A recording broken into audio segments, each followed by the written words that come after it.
થરાદમાં આઝાદ field પત્રકાર association દ્વારા ઉનાળામાં ઠંડી છાશ વિતરણનું સેવાકીય આયોજન. થરાદ બાબા સાહેબના સ્ટેચ્યુ પાસે ઠંડી છાશ વિતરણ કરવામાં આવી હતી.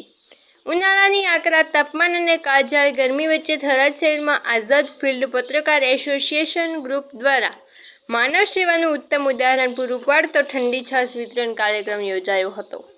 સમાજ સેવાના હેતુથી યોજાયેલા આ કાર્યક્રમમાં શહેરના મોટી સંખ્યામાં લોકો જોડાયા હતા અને ઠંડી છાશનો લાભ લીધો હતો.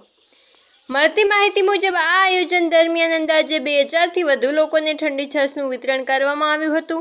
ગરમીમાં રાહદારીઓ, વાહન ચાલકો, મજૂર વર્ગ તેમજ સ્થાનિક નાગરિકોને રાહત મળે તે હેતુસર આ સેવાકીય કાર્યક્રમનું આયોજન કરવામાં આવ્યું હતું. કાર્યક્રમ દરમિયાન લોકોમાં પણ ભારે ઉત્સાહ જોવા મળ્યો હતો. આ સમગ્ર કાર્યક્રમને સફળ બનાવવા માટે કાલુભાઈ, દશરથભાઈ તથા કિસાન ધારા ડેરી દ્વારા મહત્વપૂર્ણ સહયોગ આપવામાં આવ્યો હતો. છાશની વ્યવસ્થાથી લઈને વિતરણ સુધીની કામગીરીમાં સહયોગીઓએ સેવા ભાવના સાથે ભાગ લીધો હતો.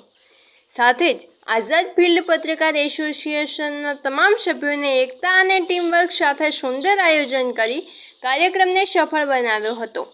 સભ્યો દ્વારા ગરમીમાં લોકો સુધી ઠંડી છાશ પહોંચાડવા માટે સતત સેવા આપવામાં આવી હતી. સ્થાનિક લોકોએ પણ આ સેવાકીય કાર્યને બિરદાવ્યું હતું અને આવી સામાજિક પ્રવૃત્તિઓ સમાજ માટે પ્રેરણારૂપ હોવાનું જણાવ્યું હતું. ગરમીના સમયમાં લોકો માટે કરવામાં આવેલા આ આયોજન માનવતા અને સમાજ સેવાનો ઉત્તમ સંદેશ આપતું બન્યું.